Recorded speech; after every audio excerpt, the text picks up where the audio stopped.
Normal saline and lactate ringers, and these isotonic fluids are a very common fluid to give in EMS and give it for maintaining blood pressure. But here's a question, how much of it actually stays inside the vessel? The answer, about 1/3 of it, and it's all due to oncotic pressures and increase in hydrostatic pressures. Let me show you.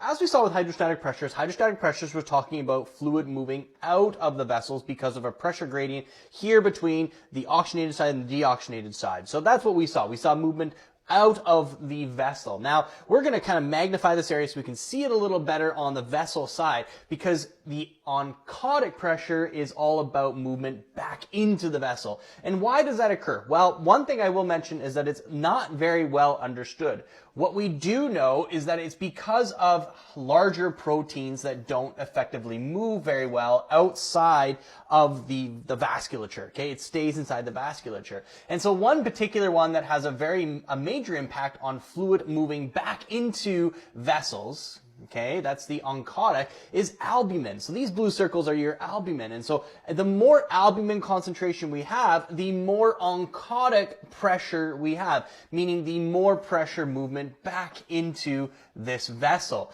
And so where is this important? Well, it's important when it comes to vessel vasculature, or I guess the amount of fluid that's inside these vessels. Because what we do know is that the less albumin we have, so for example, in a study that they did with dogs, is that if you have a 50% decrease in concentration in proteins, you have a 50% decrease in oncotic pressures.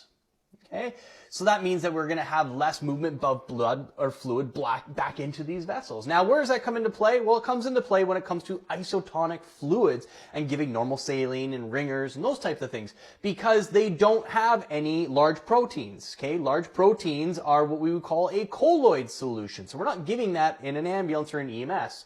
And so what we're doing is that even though we might be filling this space with fluid, we're effectively decreasing the oncotic pressure because we're impacting the concentration of albumin. And so what essentially means is that we're going to have less movement of blood back in here. So ultimately, this fluid here is actually going to leak out because of, one, an increase in hydrostatic pressures, and two, a decrease on oncotic pressures, meaning that fluid is going to effectively move out from hydrostatic pressures, and it's not going to move back in because of the decreases in concentrations. And so effectively, we essentially only keep about 1/3 of isotonic fluids inside the vessels because of these changes that we're making in hydrostatic pressures and oncotic pressures. If you love our short videos and you're worried that you're going to miss some of them, well, don't worry about that, because we're going to send them straight to your email. All you need to do is hit the link in the bio, and we're going to send all of our daily videos straight to your email so you can get your daily dose of medicine.